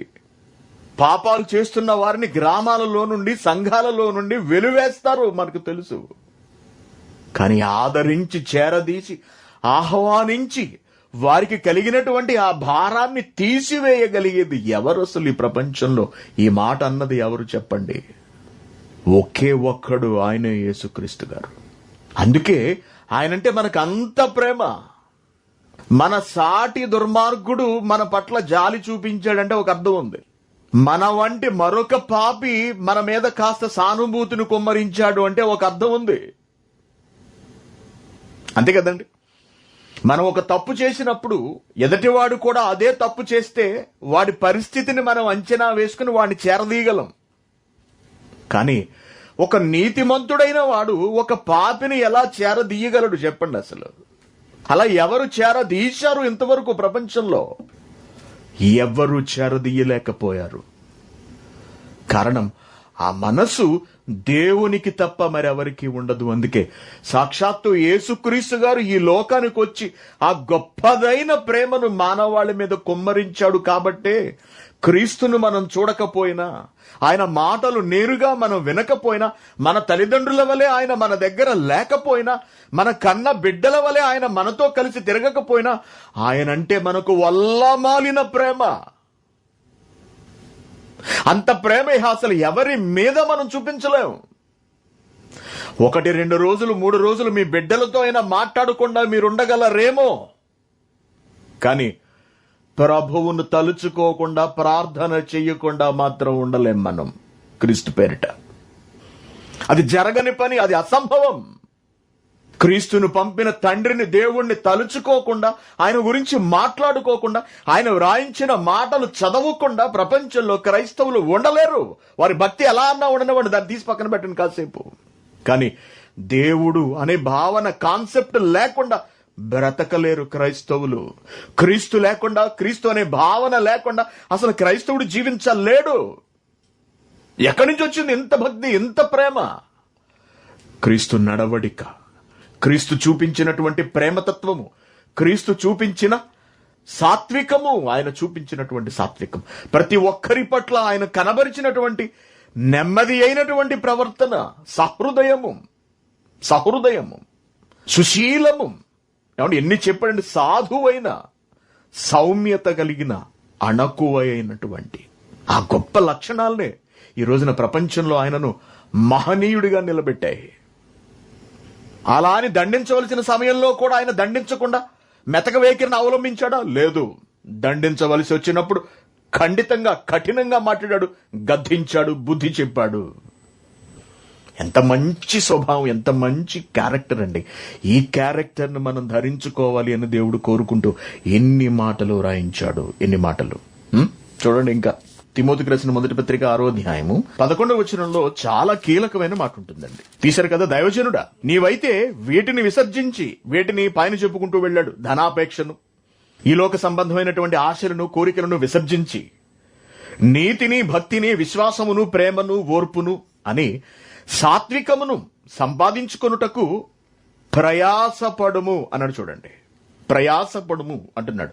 దైవజనుడా, నీవైతే వీటిని విసర్జించి నీతిని, భక్తిని, విశ్వాసమును, ప్రేమను, ఓర్పును, సాత్వికమును సంపాదించుకొనుటకు ప్రయాసపడుము అంటున్నాడు. రెండో అంకివేసి అక్కడ రాసి చూడండి, వెంటాడుము అంటున్నాడు. వెంటాడుము, వాటి వెనక నువ్వు వెళ్ళాలి. ఎందుకు వెళ్ళాలి? అవి నీకు అందవు అంత తేలికగా. దాని కొరకు నువ్వు కష్టపడాలి. వీటన్నిటిని సంపాదించుకోవడానికి కృషి చేయాలి, నిరంతరము కృషి చేస్తూ ఉండాలి అన్నాడు. దానిలో సాత్వికత కూడా ఉంది. చూడండి, సాత్వికతను ధరించుకోవడానికి మోషే గారికి 40 ఏళ్లు పట్టిందండి. 40 years, 40 ఏళ్లు. అంటే మనకు కూడా 40 ఏళ్లు పడుతుందని మీరు అనుకుంటున్నారు. అప్పటి వరకు రఫ్గా ఎలా పడితే ఎలా బతికేయచ్చు అనుకుంటున్నారా? కాదండి. 40 ఏళ్ళు కదా, మనకు పర్వాలేదులే, ఏదో రకంగా గెంటేద్దాం అలాగా అని అనుకుంటున్నారా? కాదండి, కాదు. దేవుని పిల్లలారా, అంత త్వరగా అబ్బేసే లక్షణం కాదు. కానీ దాని కొరకు మనం ఏం చెయ్యాలట? ప్రయాసపడాలి, పాటుపడాలి, వెంటాడాలి, కష్టపడాలి, సాధన చెయ్యాలి, అభ్యాసం చెయ్యాలి. దానిని నోటిని అదుపులో పెట్టుకోవాలి, ప్రవర్తనను అదుపులో ఉంచుకోవాలి, ఆవేశాన్ని కంట్రోల్లో పెట్టుకోవాలి, మాటను కంట్రోల్లో పెట్టుకోవాలి, మన ఆలోచనలు కంట్రోల్లో ఉండాలి. వీటన్నిటినీ మనం మన కంట్రోల్లోకి తీసుకురాగలిగితేనే సాత్వికత అనేది మనలో అలా నిలబడి ఉంటుంది. మరొక విషయం తెలుసుకోండి, సాత్వికత అనేది ఇతరులతో మనం ప్రవర్తించే విధానము. జ్ఞాపకం ఉంచుకోండి, ఇది కేవలం మన వరకు మాత్రమే పరిమితమైనది కాదు. చాలా జాగ్రత్తగా తెలుసుకోవాలి. ఇది కేవలం మనకు మాత్రమే పరిమితం అయిపోయినటువంటిది కాదు. ఇది ఇతరులతో మనం ప్రవర్తించే విధానం ఇది. కాబట్టి మన ప్రవర్తన వలన ఇతరులు బాధపడకూడదు, ఇతరులను మనం ఇబ్బంది పెట్టకూడదు. ఏమండి, మనం గొప్పవాళ్ళమో కాదని నిర్ణయించేది ఎవరండి? మనం సాత్వికులమో కామో ఎలా తెలుస్తుంది? ఇతరులతో మనం ప్రవర్తించే విధానాన్ని బట్టి తెలుస్తుంది. మన ప్రవర్తనను చూసి ఎదుటి వారిచ్చే కితాబే సాత్వికము. నిజంగా నెమ్మదస్తుడండి, పిల్లాడు చాలా నెమ్మదస్తుడండి అంటూ ఉంటారు. నెమ్మదస్తుడు అంటే సాత్వికుడు అని అర్థం. ఎవరు జోలికి వెళ్ళండి, తన పనితో తాను చూసుకుంటాడండి. ఒకళ్ళు ఎవడన్నా గట్టిగా మాట్లాడినా కూడా ఇంకేమనుకుంటా తలదించుకుని వచ్చేస్తాడండి, ఎందుకు వచ్చిన గొడవల్లే అని. అంత ఓపిక అండి. మరి వీడికి ఓపిక ఎక్కడి నుంచి వచ్చింది అర్థం కావట్లేదండి అంటూ ఉంటారు. దేవుని పిల్లారా, సాత్వికత మన ప్రవర్తన ఇతరుల విషయంలో ఎలా ఉన్నది అన్నది నిర్ధారిస్తుంది సాత్వికత. కాబట్టి మనము నోరు మూసుకుని ఇంట్లో కూర్చున్నంత మాత్రం చేత మనం సాత్వికులు అయిపోము. మన సాత్వికత ఎదటి వారి ఎడల కనబరచాలి, అంతే కదండి. మన నెమ్మదితనము ఎదటి వారి ఎడల కనబరచాలి. మనము నెమ్మదస్తులమని వాళ్ళు చెప్పగలగాలి. మనం సాత్వికులమో కామో. యేసుక్రీస్తు గారు దేవుడు కాబట్టి, సాక్షాత్తు దేవుని కుమారుడు కాబట్టి ఆయన తన గురించి తాను బాగుగా ఎరిగినవాడు, తను తాను ఎలా నియంత్రించుకోవాలో తెలిసినవాడు, అనేకులకు కోట్లాది మంది క్రైస్తవులకు మార్గదర్శకుడు, ఆరాధ్య దైవం కాబట్టి, తాను సాత్వికుడు కాబట్టి దానిని ఆయన నేరుగా చెప్పగలిగాడు మనకు. కానీ మన సాత్వికతను ఎదటివారు మనతో చెప్పగలగాలి. అలా మనం ప్రవర్తించాలి అన్నాడు. దాని కొరకు మనం ప్రయాసపడాలి. అనగా ఒకనాడు మనం సాత్వికతను కలిగి లేకపోయినా నెమ్మదిగా దానిని మనం సంతరించుకోగలగాలి. బాప్తిస్మం తీసుకుని ఎంతకాలం అయింది? చాలా కాలం అయిపోయిందండి. 40 ఏళ్ళు అయిపోయింది. ఇప్పుడు చావటానికి సిద్ధంగా ఉన్నాం అనుకుందాం. కాసేపు చావటానికి సిద్ధంగా ఉన్నాం, కానీ నీ నోరు మాత్రం, నీ నాలుక మాత్రం కంట్రోల్లో లేదు. నీ బిహేవియర్, నీ ప్రవర్తన మాత్రం కంట్రోల్లో లేదు. నీ క్యారెక్టర్ నీ కంట్రోల్లో లేదు. ఇంకా నువ్వు బాప్తిస్మం తీసుకునే 40 ఏళ్ళు క్రైస్తవ జీవితం గడిపినంత మాత్రం చేత ప్రయోజనమే ఉంది? సిగ్గు కూడాను. ఏమండి, చాలా మంది ఆడవాళ్ళకి, మగవాళ్ళకి నోరు కంట్రోల్ ఉండదు. నోటికి ఎంత వస్తే అంత వాగేస్తూ ఉంటారు, అంతే వదిలేస్తుంటారు మాట, ఆవేశంతో, కోపంతో. వీటిని గురించి ప్రయాసపడమంటున్నాడు. కనీసం ప్రయత్నించావా? ప్రయాసపడటం కాదు. సాత్వికత కొరకు కనీసం మనం ప్రయత్నించావా? ఏనాడైనా ప్రయత్నించాలి. సాధన చెయ్యాలి. వాక్యం చదవాలి. క్రీస్తును ముందు పెట్టుకోవాలి. మోషేను ముందు పెట్టుకోవాలి. వాళ్ళు ఎలా ప్రవర్తించారో మనం అధ్యయనం చేయాలి. అంతే తప్పించి తారాజువ్వలాగా ఊరికే లేచిపోతాము మనం. మునిగాళ్ళ మీద లేచిపోతాము. నాలికని ఎలా పడితే అలా ఆడిచ్చేస్తాము. మా నోటికి అడ్డు అదుపు లేదు, ఎవడైనా సరే భయపడిపోవలసిందే అని కనుక ఒకవేళ మనం అనుకుంటే ఆ నోటికి తాళం వేసేది దేవుడు. ఎందుకు రానిస్తాడు? గొడవలు పెట్టేవాళ్ళని, జగడాల మారిని, తంటాలు పెట్టేవారిని, తుంటర్లను దేవుడు పరలోక రాజ్యానికి ఎందుకు రానిస్తాడండి? ఆయనకు సాత్వికులు కావాలి. ఎందుకంటే తన కుమారుడు సాత్వికుడు కాబట్టి ఆ గొప్ప లక్షణాన్ని మనం పొందుకోవడానికి సాధన చెయ్యాలి. సాధన ప్రాక్టీస్ చెయ్యాలి. ప్రయాసపడాలి. ప్రయాసకు ఫలితంగా మనలో మార్పు వస్తుందండి. వింటున్నారు కదా? మనం ప్రయాసపడితే, అనగా మనం ప్రయత్నిస్తే, సాధించడం కొరకు కష్టపడితే తప్పనిసరిగా మనలో మార్పు వస్తుంది. అప్పుడు భయంకరులే సాత్వికులుగా మారిపోతారు. కఠినులు, దుర్మార్గులే సాత్వికులుగా, నెమ్మది కలిగిన వారిగా మారిపోతారు. అలా నెమ్మది కలిగిన వారు ఉండేటటువంటి గొప్ప చోటే దేవుని సంఘము, దేవుని రాజ్యము. క్రీస్తులోకి రాకముందు కఠినులుగా, దుర్మార్గులుగా ఉన్నటువంటి, పాపులుగా, వ్యభిచారులుగా ఉన్నటువంటి మనము క్రీస్తులోకి వచ్చిన తరువాత, అనగా సంఘంలోనికి, దేవుని రాజ్యంలోనికి ప్రవేశించిన తరువాత సౌమ్యులముగా, సాత్వికులముగా మారిపోవాలి అంటున్నాడు. అది సాధనతో వస్తుంది, అది ప్రయాసపడితే వస్తుంది అంటున్నాడు. మోషే ప్రయత్నించాడు. మోషే సాత్వికుడు అయ్యేంత వరకు దేవుడు ఆగాడండి, ఎదురు చూశాడు అతడికి ఆ పని అప్పచెప్పడానికి. అర్థమైందా అండి? మోషే అక్కడికి వెళ్ళిపోయి, అత్తారింటికి వెళ్ళిపోయి అక్కడ ఉండిపోయాడు 40 ఏళ్ళు. పెళ్ళాం బిడ్డలతో తిరుగుతున్నాడు హాయిగా.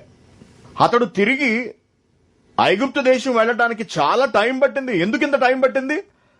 అతడు తనను తాను డెవలప్ చేసుకోవడానికి, తన క్యారెక్టర్ను, తన లక్షణాలను అభివృద్ధి చేసుకోవడానికి పట్టిన టైం అది.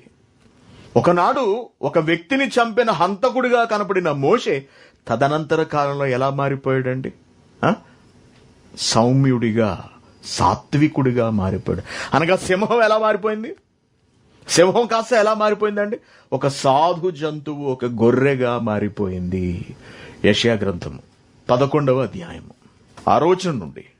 తోడేలు గొర్రె పిల్ల యొద్ద వాసము చేయును, చిరుతపులి మేక పిల్ల యొద్ద పండుకొనును, దూడయు కొదమ సింహమును పెంచబడిన కోడెయు కూడుకొనగా బాలుడు వాటిని తోలును.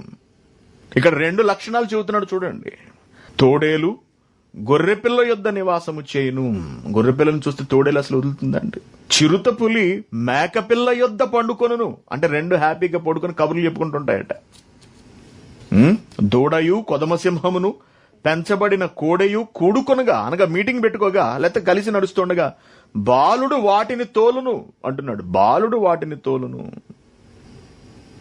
ఆవులు ఎలుగులు కూడి మేయును, వాటి పిల్లలు ఒక్కచోటనే పండుకొనును, ఎద్దు మేయునట్లు సింహము గడ్డి మేయును అంటున్నాడు. ఏమండి, సింహం ఏం తింటుందండి? గడ్డి తింటుందా? అంటే క్రూరమైన జీవి కాస్త ఎలా మారిపోతుంది అంటున్నాడు? సాధువైన జీవిగా మారిపోతుంది అంటున్నాడు. ఎంత వ్యత్యాసం చూపిస్తున్నాడు చూడండి. ఎద్దు మేయునట్లు సింహము గడ్డి మేయును, పాలు కొడుచు పిల్ల నాగుపాము పుట్ట యొద్ద ఆట్లాడును అంటున్నాడు. నాగుపాము పుట్ట యొద్ద ఆట్లాడుకుంటుంది. మిడినాగు పుట్ట మీద పాలు విడిచిన పిల్ల తన చెయ్యి చాచును. నా పరిశుద్ధ పర్వతం మందంతటను ఏ మృగమును హాని చెయ్యదు, నాశనము చేయదు. ఎందుకు చేయదు? మృగము హాని ఎందుకు చేయదండి? మృగపు స్వభావం ఏమిటి అసలు? కనపడిన దానిని చీల్చుకుని తినటము, హాని చేయడమే దాని పని. లేకపోతే దానికి జీవనం, ఫుడ్ ఉండదు దానికి. అటువంటి మృగం కాస్త ఏమైపోతుందట? ఏ మృగమును హాని చేయదు, నాశనము చేయదు అంటున్నాడు. అనగా జంతువుల గురించి, ఎడ్ల గురించి, పావుల గురించి కాదని మాట్లాడుతుంటా. ఇటువంటి స్వభావం కలిగిన వాళ్ళు దేవుని రాజ్యంలోనికి, అనగా దేవుని సంఘంలోనికి వస్తే ఎలా మారిపోవాలి అంటే, ఎలా మారిపోవాలట? సాత్వికులుగా మారిపోవాలి అని దేవుడు చెబుతున్నాడు. సాత్వికులుగా. నువ్వు బాప్తిస్మం తీసుకుని దేవుని రాజ్యంలోనికి, సంఘంలోనికి వచ్చావంటే నీ ప్రవర్తన రోజు రోజుకి మారుతూ, తగ్గుతూ, చక్కగా వినయ విధేయతలతో కూడినదై ఉండాలి. కానీ మన సంఘంలోకి వచ్చిన, బాప్తిస్మాలు తీసుకుని సంవత్సరాలు గడిచినా మన పరిస్థితి ఎలా ఉంటుందంటే రౌడీల కన్నా అధ్వానంగా ఉంటుంది మన పరిస్థితి. మనకన్నా గోండాలు బెటరు. మన మాటల కన్నా, మన ప్రవర్తన కన్నా రౌడీ షీటర్లు బెటరు. అలా ఉంటుందండి మన ప్రవర్తన. ఏం మారాము? ఏం అబ్బింది సాత్వికత? ఏం అబ్బింది వినయం? ఏం అబ్బింది సౌమ్యం? ఏమి నేర్చుకున్నావు మనం క్రీస్తు నుండి? యెషయా గ్రంథము 65వ అధ్యాయము 25వ వచనం, తోడేళ్లును గొర్రె పిల్లలను కలిసి మేయును అంటున్నాడు. తోడేళ్లును గొర్రె పిల్లలను కలిసి మేయును, సింహము ఎద్దు వలె గడ్డి తినును, సర్పమునకు మన్ను ఆహారమగును. నా పరిశుద్ధ పర్వతములో అవి హాని అయినను నాశనమైనను చేయకుండును అని యెహోవా సెలవిచ్చుచున్నాడు. మనిషిలో రావలసిన మార్పును చెబుతున్నాడు. అందుకే క్రీస్తును పంపించాడండి. సాత్వికముతో ఎలా బ్రతకాలో, ఎలా జీవించాలో క్రీస్తును చూసి నేర్చుకోమన్నాడు. నాటి కాలం మనుషులకు మోషే జీవితము మార్గదర్శకమైతే, నేటి క్రైస్తవులందరికీ క్రీస్తు జీవన విధానము, ఆయన వ్యక్తిత్వము, ఆయన క్యారెక్టర్, ఆయన నడుచుకునిన రీతి, ఇదంతా మనకు మార్గదర్శకం కావాలి అంటున్నాడు. కాబట్టి ప్రియమైన దేవుని పిల్లారా, సాధుత్వము కొరకు మనం ప్రయాసపడాలి. సాత్వికము కొరకు ప్రయాసపడాలి, అనగా కష్టపడాలి, సాధన చేయాలి. మనం దానిని అలవరుచుకోవాలి. సాధన చేస్తే తప్ప రాదండి అది. ఎందుకంటే చిన్ననాటి నుండి మనం ఈ లోకాన్ని చూస్తూ పెరిగాం. లోకంలో ఉన్నటువంటి గర్వము, అహంకారము, పొగరు, విచ్చలవిడితనము, రౌడీయిజము, గోండాయిజము, ఇవన్నీ మనకు తెలుసు. మనం కూడా రఫ్గా ఉండాలని అనుకుంటాం. మనల్ని చూసి ప్రతివాడు భయపడాలి అనుకుంటాం తప్పించి మనం ఎవరికైనా లోబడి ఉండాలి, సాత్వికముతో, వినయముతో బ్రతకాలి అని మనం ఎప్పుడైనా అనుకుంటామండి? ప్రతి ఒక్కడు మనం అంటే మనల్ని చూసి హడలెత్తిపోవాలనుకుంటాం. మనం వస్తుంటే గబగబా అందరూ 2 చేతులెత్తి నమస్కారం చేయాలని అనుకుంటాం. ఏమంటే మన ఆలోచనలు, మన కోరికలు ఎలా ఉంటాయి? చాలా అసహ్యంగా, చాలా చిరాగ్గా ఉంటాయి. మరి వాటన్నిటిని విడిచిపెట్టాలి అంటే వాక్యమును బట్టి సాధన అవసరము అంటున్నాడు. ప్రయాసపడాలి.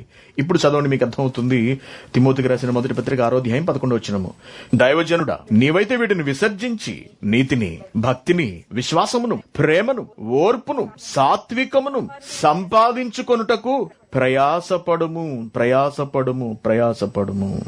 ప్రయాసపడు. అలా నువ్వు ప్రయాసపడితే నీ సాత్వికము నిన్ను గొప్ప చేస్తుంది అంటున్నాడు. నువ్వు ప్రయాసపడి దానిని సంపాదించి నీ ఎదుటివారి ఎడల, నీ సహోదరుల ఎడల నువ్వు సాత్వికమును కనబరిస్తే ఆ సాత్వికము నిన్ను గొప్ప చేస్తుంది, నిన్ను పెద్దవాడిని చేస్తుంది. నువ్వు స్వతంత్రించుకుంటావు ఎవరి హృదయాలనైనా. ఇలా భూలోకం అంతా కూడా సాత్వికులతో నిండిపోతే ఆ సాత్వికులే భూలోకంలోని ప్రజలందరినీ కూడా స్వతంత్రించుకుంటారు. యేసుక్రీస్తు గారు భూలోకమును స్వతంత్రించుకున్నాడండి. ఆయన ఎవరి పర్మిషను తీసుకోలేదు. ఏమండి, మీ హృదయంలోకి వచ్చి మీ హృదయాన్ని స్వతంత్రించుకోమంటారా? మీ అనుమతితోనే ఇదంతా చెయ్యమంటారా అని ఎవరిని అడగలేదండి. ఆయన తన ప్రవర్తనను కనబరుస్తూ వెళ్ళాడు, తన సాత్వికమును ప్రేమను కనబరుస్తూ వెళ్ళాడు. ఆ ప్రేమకు, ఆయన జాలితత్వానికి, ఆయన వినయమునకు, విధేయతకు ముగ్ధులైన పోయినటువంటి ఈ ప్రపంచ ప్రజలు తమను తాము క్రీస్తుకు లోబరుచుకున్నారు. మనమందరం క్రీస్తుకు లోబడి ఉంటున్నామండి. ఆయన మాటను జవదాటకుండా బ్రతుకుతున్నాం మనం. ఏమండి, క్రీస్తు మన ముందు నుంచి కత్తి పట్టుకుని ఏమైనా ఉన్నాడా అండి మనల్ని కాపు కాయడానికి? క్రీస్తు పోలీసు వలె లాఠీ ఏమైనా పట్టుకు తిరుగుతున్నాడా అండి? లేకపోతే కువైట్లో ఉన్న పోలీసుల వల్లే కారే కట్టి ఇటు సైరన్ హార్న్ వేసుకుంటూ తిరుగుతున్నాడా అండి మనల్ని కంట్రోల్ చేయడానికి? లేదండి. ఎప్పుడో 2000 సంవత్సరాల క్రితం వచ్చినటువంటి యేసుక్రీస్తు గారు పలికినటువంటి మాటలు, ఆయనను అనుసరించిన భక్తులు రాసినటువంటి మాటలు ఇదిగో ఈ చిన్న పుస్తకంలో ఉన్నాయండి. ఈ చిన్న పుస్తకాన్ని పట్టుకుని మనం ఈ రోజున మన ప్రవర్తనను నియంత్రించుకుంటున్నాం, మన ఆలోచనను నియంత్రించుకుంటున్నాం, మన కంటి చూపును నియంత్రించుకుంటున్నాం, మనలోని సకల దుర్లక్షణాలను పోగొట్టుకోవడానికి ప్రయత్నిస్తున్నాం. అంటే ఆనాడు ఆ మహానుభావుడు పలికిన మాటలు, ఆయన బ్రతికిన బ్రతుకు, ఆయన చూపించిన ప్రేమే కదండి కారణము. మన అనుమతి లేకుండానే ఆయన మన హృదయములలోనికి వచ్చి ఆసీనుడయ్యాడండి, సింహాసనాసీనుడైపోయాడు. ఎవరిచ్చారు అవకాశం? మనమే ఇచ్చాం.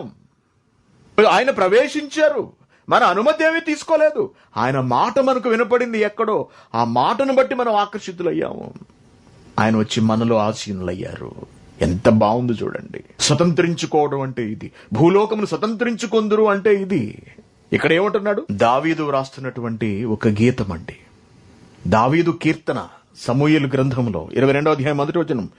యెహోవా తన్ను సౌలు చేతిలో నుండి తన శత్రువులందరి చేతిలో నుండి తప్పించిన దినమున దావీదు ఈ గీత వాక్యములను చెప్పి యెహోవాను స్తోత్రించెను.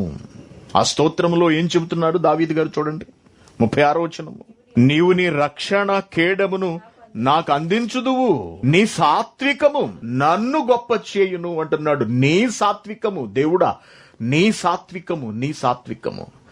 ధర్మశాస్త్రంలో దేవుడు చెప్పిన మాటలన్నిటినీ అవపోషణ పట్టినటువంటి దావీదు గారు దానిలోని అనగా ఆ అక్షరాల వెనుకున్నటువంటి దేవుని సాత్వికమును అర్థం చేసుకున్నాడు, గమనించాడండి. ధర్మశాస్త్రంలో దేవుని సాత్వికత ఎక్కడ కనబడుతుందని మీరు అనుకుంటున్నారా? ఆజ్ఞలు. ఏమన్నా ఆజ్ఞలు ఎందుకు ఇవ్వాలండి? ఆజ్ఞలు ఇవ్వకుండా తప్పు చేసిన వాడిని దండించేయచ్చు కదా. 2 బలులు ఎందుకు ప్రవేశపెట్టాలండి? తప్పు చేసిన వాడిని శిక్షించి దండించి నరకాగ్నికి తోసివేయచ్చు కదా.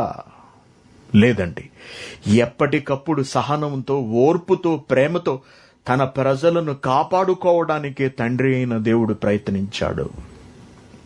ఇది ఆయన మనస్సులో ఉన్నటువంటి గొప్ప లక్షణము, సాత్వికత. ఆ ప్రేమతత్వము దావీదును ముగ్ధుణ్ణి చేసి సౌలు ఎడల తాను కూడా సాత్వికుడుగా ప్రవర్తించడానికి కారణభూతమయ్యింది. అంతే కదండి.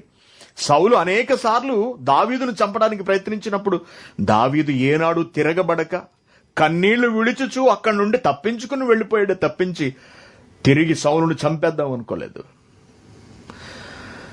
దేవునిలోని సాత్వికత దావీదును ప్రభావం చేస్తే దావీదులో ఉన్నటువంటి సాత్వికత సౌలు మరికొన్ని దినములు బ్రతకడానికి కారణమైంది. చివరకు దేవుడే రంగప్రవేశం చేసి దావీదును కాపాడడానికి కారణమయ్యింది. ఆలోచించండి. అదే దావీదు తిరగబడిపోయి సౌలును చంపడానికి వెళ్లిపోయి ఉండుంటే పరిస్థితి వేరుగా ఉండుండేది. కాబట్టి ఏమంటున్నాడంటే ఇక్కడ, నీ సాత్వికము నన్ను గొప్ప చేయును. నేను నేరస్తుణ్ణి కాకుండా నా యజమాని విషయంలో, నా రాజు విషయంలో, ఇశ్రాయేలీయులను పరిపాలించు అధిపతి విషయంలో నేను నేరస్తుడను కాకుండా నీ సాత్వికమే దేవుడా నన్ను ఈ రోజున గొప్పవాణ్ణి చేసింది, నన్ను బ్రతికించి ఉంచింది అంటున్నాడు. అనగా సాత్వికము ఎవరినైనా గొప్పవాళ్లను చేస్తుంది. సాత్వికము ఎవరినైనా గొప్పవాళ్లను చేస్తుంది. ఒక మోషేను గొప్పవాణ్ణి చేసింది. ఎప్పుడు మోషే మనం ఎప్పుడు చదువుకుంటున్నామండి? ఎప్పటి మోషే అండి? ఎన్ని వేల సంవత్సరాల క్రితం నాటి వాడు. ఈరోజు అతడి ప్రవర్తనను మనం జ్ఞాపకం చేసుకున్నాము అంటే నిన్న ఇవాళ ఎంత గొప్ప జీవితం అతడిది, ఎంత సాత్వికత, ఎంత వినయము, ఎంత విధేయత, ఎంత ఓపిక, ఎంత మంచితనము, ఎంత ఎదటి వారి కొరకు ఆలోచించే తత్వము, చివరకు తన ప్రాణాలే ధారపోయగలిగేటంతటి గొప్ప గుణము, అంత గొప్ప స్వభావాన్ని మనం సంతరించుకోవాలి. ఎప్పటి యేసుక్రీస్తు? 2000 సంవత్సరాల క్రితం నాటి యేసుక్రీస్తుని మనం ప్రతిరోజు జ్ఞాపకం చేసుకుంటున్నామే, ప్రతిరోజు ఆయనకు కృతజ్ఞతలు తెలియజేసుకుంటున్నామే, ప్రతిరోజు ఆయన మాటలను మనం ధ్యానిస్తున్నామే, నేర్చుకుంటున్నామే, ప్రతిరోజు ఆయన మాటలను బట్టి మన బ్రతుకులను చక్కదిద్దుకోవాలనుకుంటున్నామే. కారణం ఏమిటో ఆలోచించండి. వీళ్ళ బ్రతుకులలో చూపించినటువంటి సాత్వికత, మార్ధవము. ఎన్ని మంచి అర్థాలున్నాయండి సాత్వికానికి. అణకువ, వినయము, ఉదారత్వము, సాధువైన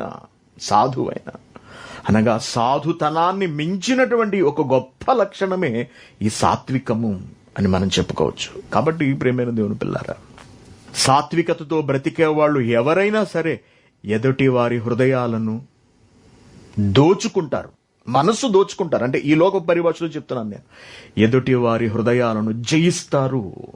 ప్రపంచంలోని కోట్లాది మంది మనుషులను జయించిన వారు యేసుక్రీస్తు గారు. కారణం అది ఆయన సాత్వికత. ఇప్పుడు చూడండి, మనకు అర్థమవుతుంది. మత్తయి సువార్త 5వ అధ్యాయము 5వ వచనము, సాత్వికులు ధన్యులు, వారు భూలోకమును స్వతంత్రించుకొందురు అంటున్నాడు. కాబట్టి సాత్వికంతో వ్యవహరించండి. భూలోకాన్ని స్వతంత్రించుకుంటారు మీరు, ఆ స్థాయి మీకు వస్తుంది, నా అంతటి వాళ్ళు అవుతారు మీరు అని యేసుక్రీస్తు గారు చెబుతున్నారు. కొలసీలకు రాసిన పత్రిక 3వ అధ్యాయం 12వ వచనం. కాగా దేవుని చేత ఏర్పరచబడిన వారును పరిశుద్ధులను ప్రియులైన వారికి తగినట్లు మీరు జాలిగల మనస్సును, దయాళుత్వమును, వినయమును, సాత్వికమును, దీర్ఘశాంతమును ధరించుకొనుడి.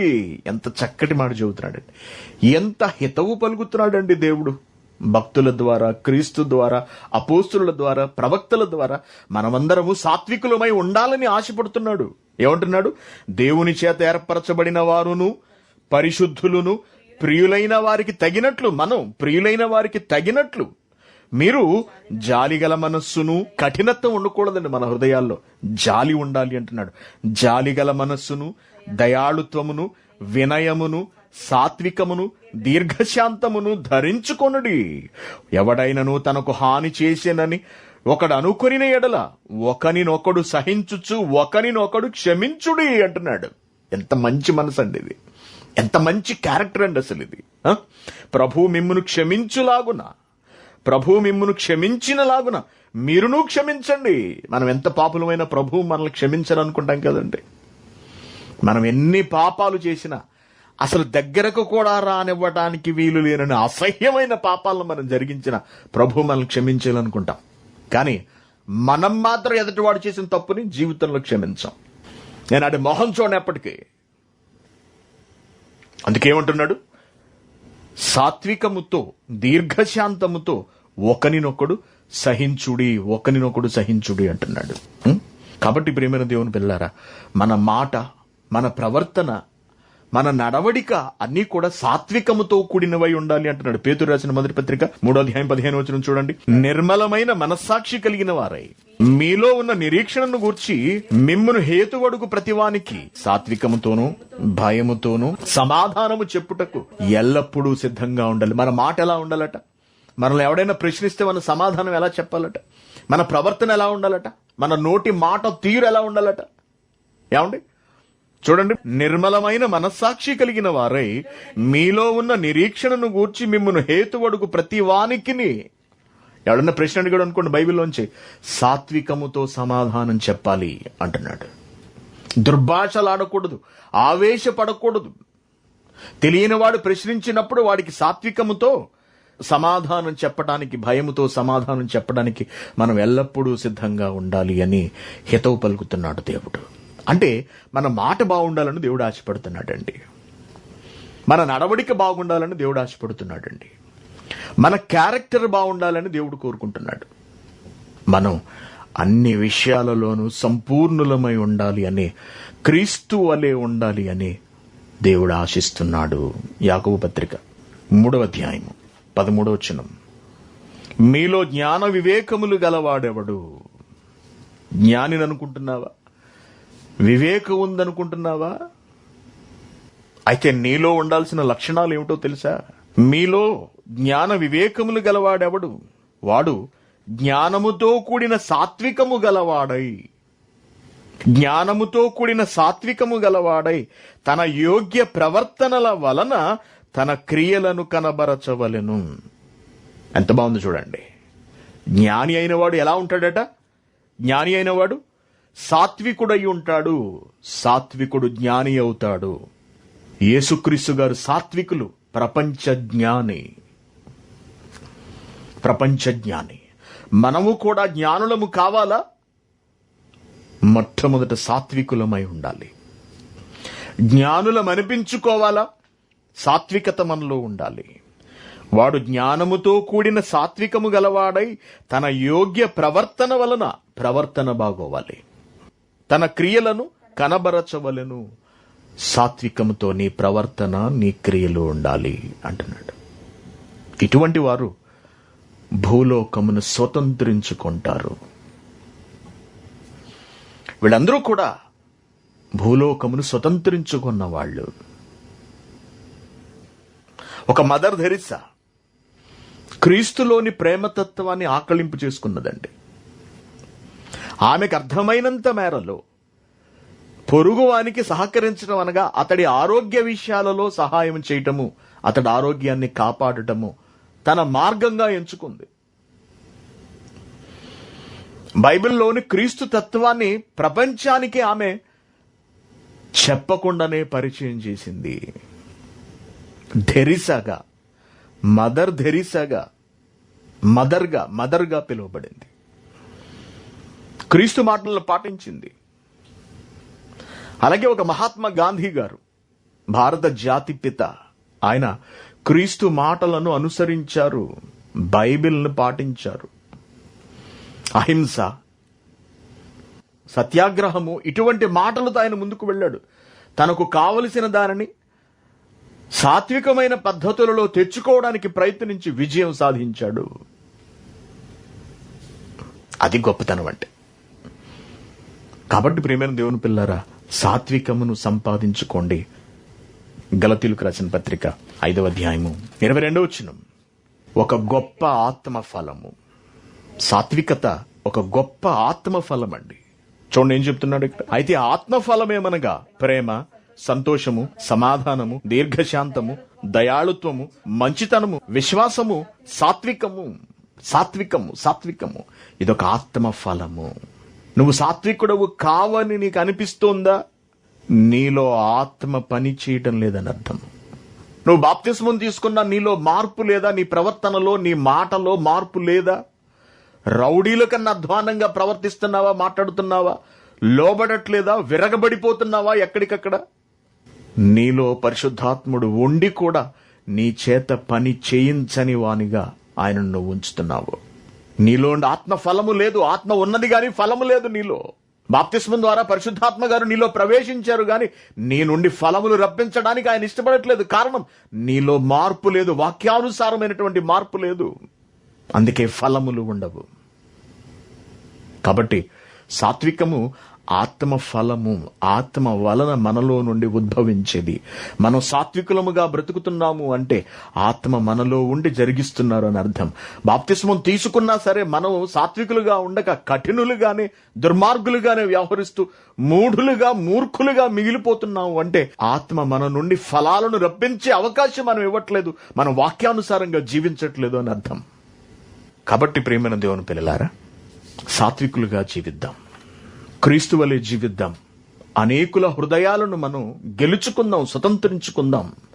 భూలోకమును స్వతంత్రించుకుందాం మన మంచితనంతో, మన సాత్వికంతో. ఒక క్రీస్తు వలె, ఒక మోషే వలె. ఇది బైబిల్ పాటించిన భూలోక వీరులు, లేదా స్లాష్ అని పెట్టుకుని భూలోకమును స్వతంత్రించుకునేది ఎవరు, స్వతంత్రించుకొనగలిగేది ఎవరు? ఇది పాఠము. ఓకే, ప్రార్థన చేస్తాను. కళ్ళు మూసుకోండి. పరలోకమందున్న మా కన్న తండ్రి, వందనములు నాయన.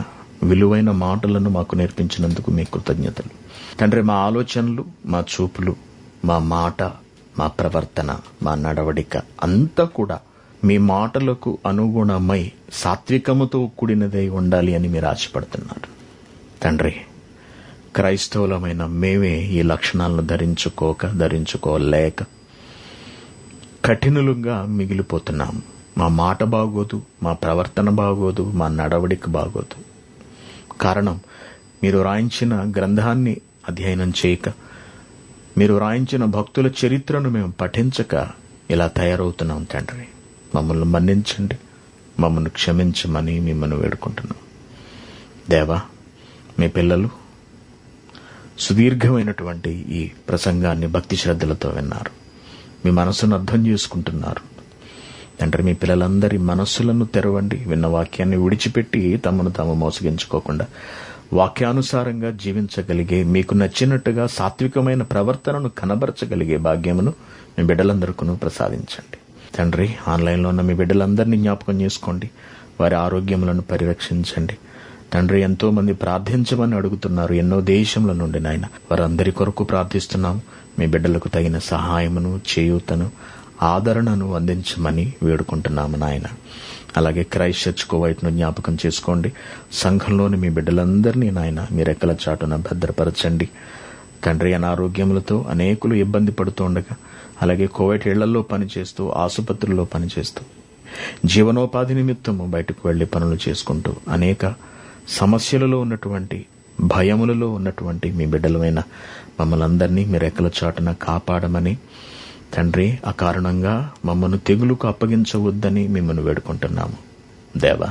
ఇంతవరకు మీరిచ్చిన ఆయుష్కాలాన్ని బట్టి తండ్రి, మీరిచ్చిన అవకాశమును బట్టి మీ పనులు మేము చేయగలిగాం నాయన. మీ చిత్తమైతే మరికొన్ని సంవత్సరాలు మమ్మల్ని బ్రతికించి ఉంచి తండ్రి, మీ పని నిమిత్తము ఈ దేహమును, ఈ ఆత్మను వాడుకోమని మిమ్మల్ని బ్రతిమలాడుతున్నాం తండ్రి. మా పాపములను లక్ష్య పెట్టక, మా అతిక్రమములను ఆయన మీరు ఉంచుకొనక తండ్రి, మమ్మను క్షమించి మా పాపములన్నీ నాయన మీ వెనుకకు విసిరివేసి మీ పనిలో మమ్మను ముందుకు నడిపించమని మిమ్మల్ని ప్రాధేయపడుతున్నాము తండ్రి. కేవలం మీ పని కొరకు మాత్రమే మమ్మల్ని బ్రతికించి ఉంచండి. సంఘమునంతటిని వెలిగించమని మిమ్మల్ని వేడుకుంటున్నాము, అభ్యర్థిస్తున్నాము తండ్రి. ఇంత విలువైన జ్ఞానాన్ని మాకు అందించిన మా ఆత్మీయ తండ్రి గారికి దీర్ఘాయుష్ను, సంపూర్ణ ఆరోగ్యమును ప్రసాదించండి దేవా. కష్ట సమయంలో సంఘం కొరకు విలువైన త్యాగాలు అందిస్తున్న మీ బిడ్డలందరినీ జ్ఞాపకం చేసుకోండి. వారి కష్టానికి తగిన ప్రతిఫలమును అనుగ్రహించమని మిమ్మల్ని ప్రాధేయపడుతున్నాను తండ్రి. మరొకసారి ఆన్లైన్లో ఉన్న మీ బిడ్డలందరి కొరకు ప్రార్థిస్తున్నాము నాయన తండ్రి. అనేక దేశాల నుండి మీ పిల్లలు వింటున్నారు. ప్రతి ఒక్కరిని జ్ఞాపకం చేసుకోండి తండ్రి. ఆయన ఆరోగ్యాల గురించి అందరూ ప్రార్థించమని అడిగారు. అలాగే వారి ప్రయాణముల గురించి ప్రార్థించమని సంఘంలోని మీ కొరకు బ్రతుకుతున్న మీ బిడ్డలు అడిగారు. ఇలాగా అడిగిన వారందరి కొరకు ప్రార్థిస్తున్నాం తండ్రి. మీ బిడ్డలందరి పక్షమున మీరు నిలబడమని, వారికి తోడుండమని మిమ్మల్ని వేడుకుంటున్నాం. ఇంత విలువైన జ్ఞానమును మాకు అందించిన మా ఆత్మీయ తండ్రి గారికి దీర్ఘాయుషును, సంపూర్ణ ఆరోగ్యమును ప్రసాదించండి. అదేవిధంగా నాయన మమ్మను జ్ఞానవంతులను చేసి తండ్రి మీ సేవలో తరించగలిగే భాగ్యమును మాకు ప్రసాదించమని నాయన, ఈ రోజు వరకు మమ్మల్ని బ్రతికించి ఉంచినందుకు మరొకసారి మీకు కృతజ్ఞతలు తెలియజేస్తూ క్రీస్తు పేరిట ఈ ప్రార్థన మీకు సమర్పిస్తున్నాం తండ్రి. ఆమెన్.